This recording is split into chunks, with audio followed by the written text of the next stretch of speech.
함께 사도신경으로 우리 신앙을 고백하겠습니다. 전능하사 천지를 만드신 하나님 아버지를 내가 믿사오며 그 외아들 우리 주 예수 그리스도를 믿사오니 이는 성령으로 잉태하사 동정녀 마리아에게 나시고 본디오 빌라도에게 고난을 받으사 십자가에 못 박혀 죽으시고 장사한 지 사흘 만에 죽은 자 가운데서 다시 살아나시며 하늘에 오르사 전능하신 하나님 우편에 앉아 계시다가 저리로서 산자와 죽은 자를 심판하러 오시리라. 성령을 믿사오며 거룩한 공회와 성도가 서로 교통하는 것과 죄를 사하여 주시는 것과 몸이 다시 사는 것과 영원히 사는 것을 믿사옵나이다. 아멘. 함께 부르실 찬송 368장입니다. 찬송가 368장 주 예수여 은혜들입니다.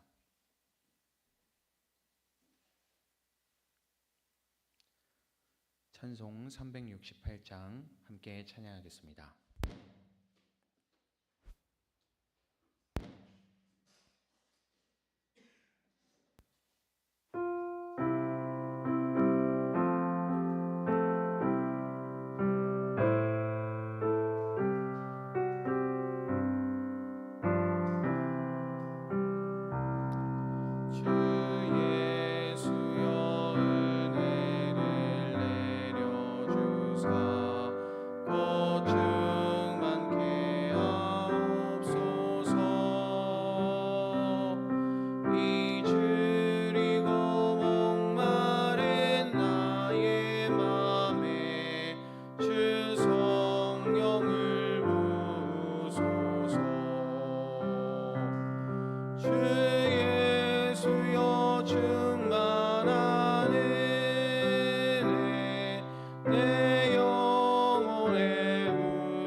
내 영혼에 우소서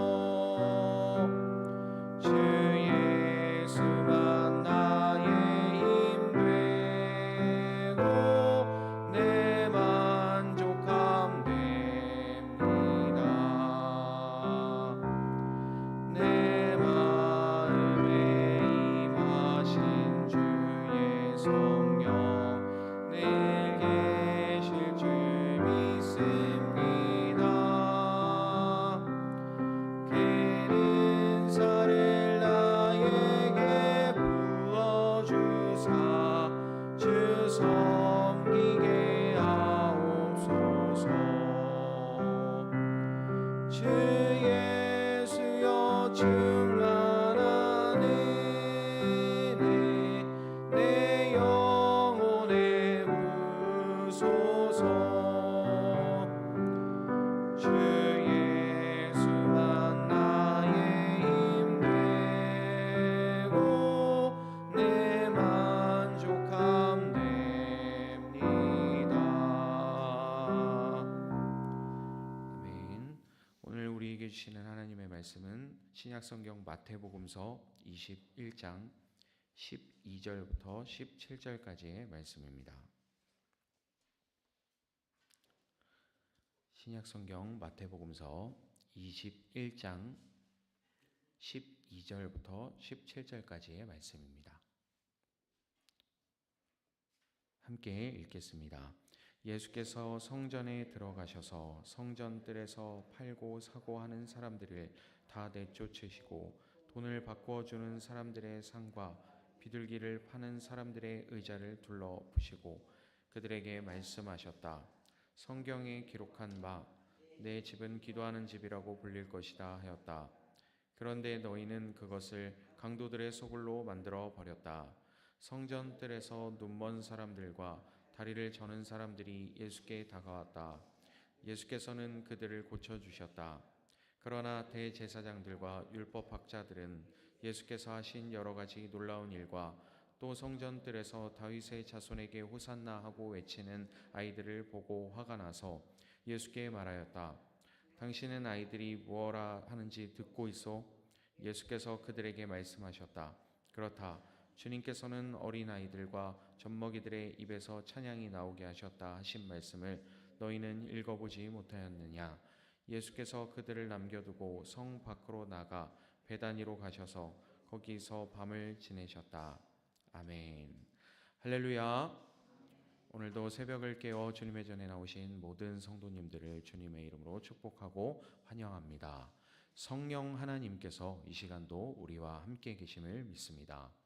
세상이 아직 잠들어 있는 이 고요한 시간에 오직 주님만을 바라보면서 이 자리에 오신 여러분 한 사람 한 사람에게 하나님의 크신 은혜와 평강이 충만하기를 주님의 이름으로 축복합니다.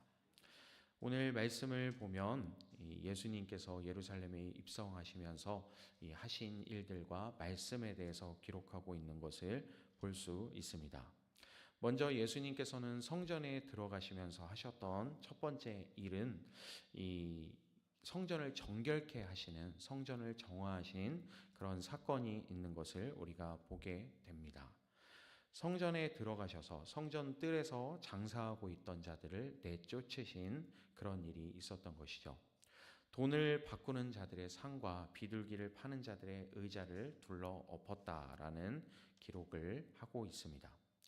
당시 성전은 이 겉으로 보기에는 계속해서 번성해 가는 것처럼 보였습니다.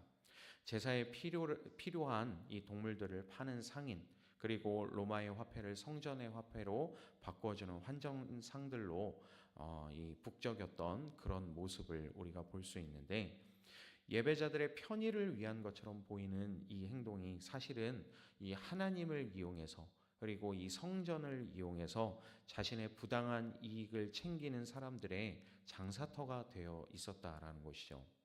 그래서 예수님의 분노는 단순히 이 비둘기를 팔았다라는 것, 혹은 돈을 바꾸어 주었다라는 것 때문에 분노하신 것이 아니라, 오늘 말씀에도 우리가 보면 알 수 있듯이 내 집은 기도하는 집이라 불릴 것이다. 그런데 너희는 그곳을 강도들의 소굴로 만들었다 라고 하신 이 말씀에 있는 것을 우리가 볼 수 있습니다. 성전의 본래 목적은 하나님을 만나는 것이죠. 성전에 나와서 하나님을 만나고 하나님을 예배하고 하나님께 영광 돌리는 것이 본래의 목적인데, 그런데 그것이 탐욕과 이익 추구의 장소로 변질되어 가고 있었기 때문에 예수님께서 이렇게 화가 나셨던 것입니다. 오늘 새벽 주님께서는 우리의 마음도 우리의 마음의 성전도 정화시키시기를 원하고 계신다라는 것을 오늘 말씀을 통해서 우리가 발견할 수 있게 되기를 소망합니다. 혹시 우리의 마음 한편에 하나님보다 더 소중히 여기는 것들이 자리하고 있지는 않은지, 그래서 바쁘고 분주한 일상의 염려라던가 끝없는 이 비교와 경쟁 의식이라던가 혹은 물질에 대한 욕심이 이 하나님이 내 마음에 거하시지 못하도록 방해하고 있지는 않은지 우리가 돌아볼 수 있게 되기를 소망합니다. 그래서 우리는 우리의 삶이 분주해질수록 더욱더 기도해야 하는 것이죠. 주님, 나의 삶이 그리고 나의 가정이 그리고 우리의 교회가 기도하는 집이 되게 하여 주시옵소서. 이렇게 기도해야 합니다. 주님께서는 오늘도 우리에게 말씀하고 계십니다. 내 집은 기도하는 집이다. 우리가 이 말씀을 새겨 들으면서 우리의 마음이 하나님과 깊이 교제할 수 있는 기도의 처소가 하나님을 만나는 성전이 되기를 소망하며 우리의 삶을 내어드릴 수 있게 되기를 소망합니다. 그리고 이 성전이 정화된 이후에 놀라운 일이 일어나는 것을 볼 수 있죠. 14절의 말씀을 보시면 성전뜰에서 눈먼 사람들과 다리를 저는 사람들이 예수께 다가왔고 그리고 예수님께서 고쳐주신 것을 볼 수 있습니다. 성전의 본래의 목적을 회복하게 되자, 이 기도하는 집으로서의 목적을 회복하게 되자 하나님의 능력이 바로 나타나는 것을 볼 수 있습니다. 그동안 성전의 문턱조차 넘지 못했던 이 소외되고 힘들었던 아픈 이웃들이 이제는 거리낌 없이 주님 앞에 나와서 치유를 경험하게 된 그런 사건이 바로 이어서 일어나는 것이죠. 시장의 소란스러움이 멈추자 이 아픈 사람들의 신음소리가 들리기 시작했고 그리고 주님은 그 신음소리를 치유의 기쁨으로 바꾸신 것을 볼 수 있습니다. 이것이 바로 성전을 정화하신 이 본래의 목적이라는 것이죠. 깨끗해진 그 자리에 비로소 주님의 사랑과 치유의 손길이 임하게 됐다라는 것은 우리가 더욱더 눈여겨볼 대목입니다. 기도가 회복될 때에 우리의 시야도 열린다라는 것을 우리가 기억해야 됩니다. 나만 바라보던 그 눈이 이제 이웃들을 향하게 된다라는 것이죠. 그래서 하나님의 집은 단순한 건물이 아니라 아프고 상처받은 영혼들이 와서 위로받고 치유되는 생명의 장소가 되어야 한다는 것을 우리가 기억하면서 더욱더 우리가 소외된 사람들을 위해서 또 우리의 교회를 위해서 함께 기도할 수 있게 되기를 소망합니다. 이렇게 기도하는 교회가 될수록 이 문턱은 낮아지고 그리고 자리는 넓어진다라는 것을 우리가 기억해야 합니다. 혹시 우리 안에 여기까지는 오지 말라는 그런 줄이 쳐져 있지는 않은지 우리가 돌아보아야 합니다. 다름을 불편해하는 마음이 내 안에 있지 않은지 혹시 이런 마음들을 내가 갖고 있지는 않은지를 살펴야 한다라는 것이죠. 그리고 또한 어떠한 실패에 대해서 섣불리 평가하는 말들이 내 입에서 나오고 있지는 않았는지 또한 돌아보아야 합니다. 주님은 그 쳐져 있는 줄을 끊으시면서 오늘 말씀하고 계신 것이죠. 나에게로 오너라. 수고하고 무거운 모든 짐을 가지고 나에게로 오라고 예수님께서 초청하고 계십니다. 이것이 바로 복음의 질서인 것입니다. 이 정결함이 회복되어지게 되면 그 자리에 사명이 들어오게 된다라는 것이죠. 예수님께서 우리를 깨끗하게 하실 때 우리는 반드시 누군가의 회복을 위해서 부르심을 받게 된다라는 것입니다. 그리고 또 이어지는 말씀을 보면 이 어린아이들의 찬양을 우리가 볼 수 있습니다. 15절, 16절의 말씀을 보시면 이제 아이들이 찬양하고 있는 이런 소리를 들을 수 있죠. 다윗의 자손에게 호산나 하고 아이들이 외치게 되었습니다. 그러자 이제 율법학자들, 이제 주변에 있던 사람들, 대제사장들이 이것을 비판하는 것을 볼 수 있죠. 당신들은 아이들이 지금 무슨 이 외침을 하고 있는지를 듣고 있습니까? 하는 이런 질문을 했습니다. 그러자 주님께서 이 주님께서 어린아이들과 젖먹이들의 이 입에서 찬양이 나오게 하셨다 하신 말씀을 너희는 읽어보지 못하였느냐 하고 하나님의 말씀이 지금 이루어지고 있음을 이렇게 답하신 모습을 볼 수 있습니다. 예수님께서는 이 아이들의 찬양을 기쁘게 받으신 것이죠. 종교 지도자들은 이 성전이 정화되고 이 불편한 사람들이, 다친 사람들이 주님 앞에 나와서 치유받는 모습을 보고 종교 지도자들은 분노를 했고, 그리고 아이들은 찬양했다라는 것입니다. 주님은 누구의 소리를 더 마음에 두셨을까? 당연히 이 아이들의 찬양을 받으셨다라는 것을 오늘 말씀을 통해서 우리가 볼 수 있습니다. 호산나라고 외치는 이 도움을 구하는 솔직한 외침, 그것이 이 천국의 노래가 되었다라는 것을 우리가 생각해 볼 수 있습니다. 이 어린아이들의 찬양에는 어떠한 계산도, 체면도 들어가 있지 않은 것을 볼 수 있습니다. 이분이 누구인지를 본능적으로 알게 되자 찬송이 그냥 저절로 나오게 되었다라는 것이죠. 나를 도와주소서라는 이 찬양이 바로 나오게 된 것입니다. 우리의 기도도 이렇게 단순해질 수 있게 되기를 소망합니다. 어떤 세련된 갖춰진 문장보다는 진실한 마음, 그리고 길고 복잡한 설명보다는 때로는 주님 도와주세요, 이 한마디가 하늘을 여는 열쇠가 된다라는 것을 우리가 기억할 수 있게 되기를 소망합니다.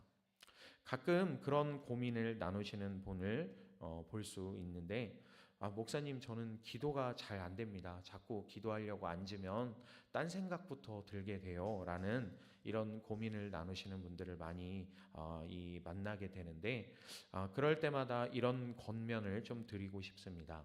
다른 생각이 떠오를 때마다 그 생각조차도 하나님께 기도하는 말로서 바꿔보았으면 좋겠습니다. 라는 이런 권면을 좀 드리곤 합니다. 염려가 떠오르게 된다면 주님, 이 염려를 주님께 맡겨드립니다. 그리고 또 어떤 비교하는 생각이 자꾸 떠오르게 된다면 주님, 내가 나 되게 할 수 있도록 도와주세요. 이렇게 내 안에 떠오르는 그런 잡생각들까지도 주님 앞에 맡겨드릴 수 있는 그런 삶이 되기를 소망합니다. 그렇게 된다면 어떤 일이 일어날까요? 계속해서 우리가 그렇게 주님 앞에 나아간다면 우리 안에 딴 생각이 사라지게 되기도 하겠지만, 그 생각이 사라지지 않을지라도 그것 자체도 주님과 대화하는 그 도구로서 나아갈 수 있다라는 것이죠. 그것이 변하여 기도가 되어져 간다라는 것입니다. 이제 말씀을 맺도록 하겠습니다. 이 예수님의 성전 정화 이야기는 단순한 과거의 역사가 아니라는 것을 오늘 말씀을 통해서 우리가 깊이 새길 수 있게 되기를 소망합니다. 오늘날 우리에게도 주시고 있는 말씀이라는 것이죠. 그래서 이 말씀을 우리가 대할 때에 내 삶에 내가 엎어버려야 하는 것이 무엇인지를 발견할 수 있게 되기를 소망합니다. 혹시 우리 안에 이런 거래적인 신앙이 있지는 않았는지, 이만큼 했으니 우리에게, 나에게 복을 주십시오라는 이런 거래하는 마음이 있지는 않았는지, 혹은 이런 비교의 마음이 있지는 않았는지, 저 사람처럼 되고 싶습니다, 저렇게 잘 되고 싶습니다, 나는 왜 이렇게 안 되고 있습니까 하는 이런 비교와 불평의 마음이 있지는 않았는지 돌아보면서 이것을 불평과 그리고 비교와 그리고 또한 이런 어떤 거래하는 이런 마음들이 아니라 하나님을 향한 찬양들로 바꿔갈 수 있게 되기를 소망합니다. 그리고 또한 오늘 우리가 열어야 할 문은 무엇인지 발견하게 되기를 소망합니다. 그래서 내가 처한 이 환경과 상황 속에서 기도의 자리를 만들 수 있게 되기를 소망합니다. 그 시간이 길지는 않더라도 식탁에서 잠깐 감사할 수 있는 것, 그리고 이 잠에서 깨어서 감사할 수 있는 것, 그리고 잠들기 전에 잠깐 감사할 수 있는 것, 이렇게 우리가 삶 속에서 주님을 늘 초청하고 늘 주님을 의식하는 삶을 살아갈 수 있게 되기를 소망합니다.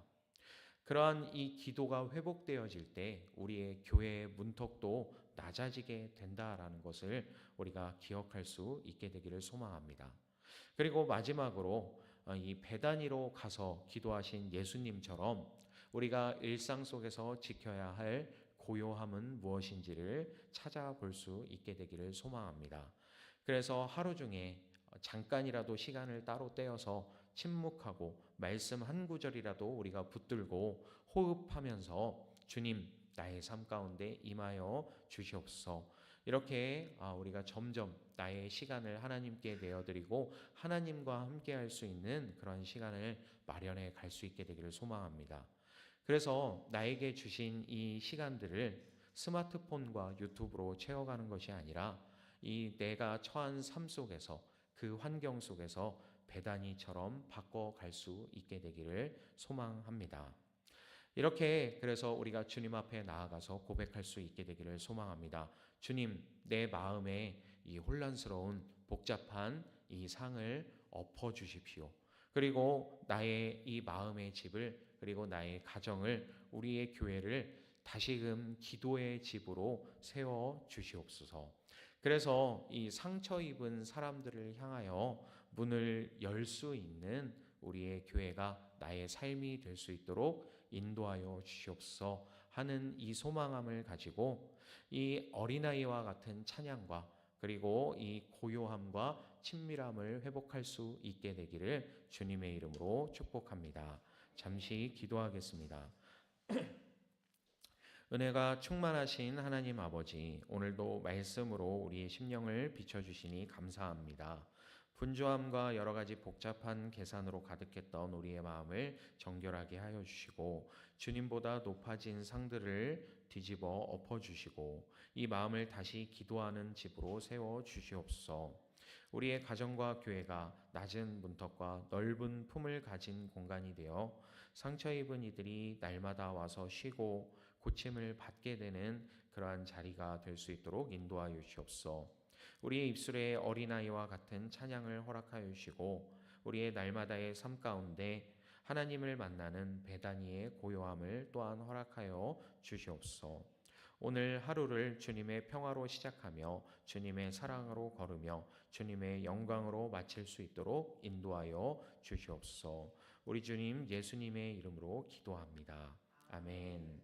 하늘에 계신 우리 아버지여, 이름이 거룩히 여김을 받으시오며 나라에 임하옵시며 뜻이 하늘에서 이룬 것 같이 땅에서도 이루어지이다. 오늘날 우리에게 일용할 양식을 주옵시고 우리가 우리에게 죄 지은 자를 사하여 준 것 같이 우리 죄를 사하여 주옵시고 우리를 시험에 들게 하지 마옵시고 다만 악에서 구하옵소서. 대개 나라와 권세와 영광이 아버지께 영원히 있사옵나이다. 아멘.